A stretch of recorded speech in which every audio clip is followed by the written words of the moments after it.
The right to read what you'd like. That's been under attack for a long time, and most recently just last week in Tennessee. That's where school leaders in one district banned a book about the Holocaust, a tactic not unheard of here in Maine as well. This morning, our Alex Haskell joins us live with some details on the controversy that is closer to home. Hey, Alex. Hey guys, good morning. The most recent book battle here in Maine is over a book about puberty and sex education. It's on the school committee agenda tonight in York. A resident in the area complained about the text back in November. She is appealing the superintendent's decision to keep the book on the library shelf. Most often, people have sexual intercourse because it feels good. This is Patsy Huntsman reading a quote from the book, It's Perfectly Normal. What message does that send to a 10-year-old child?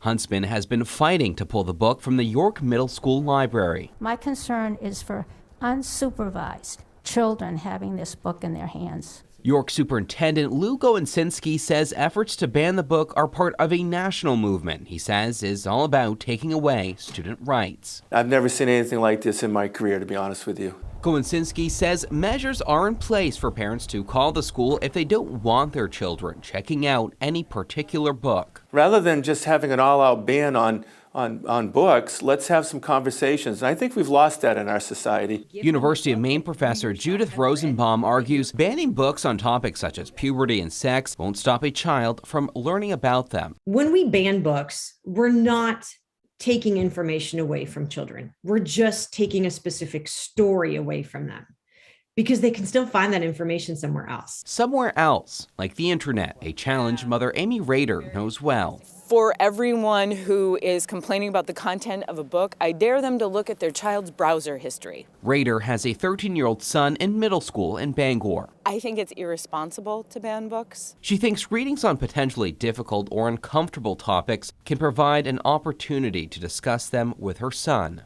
If my child wanted to read a book that I didn't approve of, I'd ask him to talk to me about it afterwards.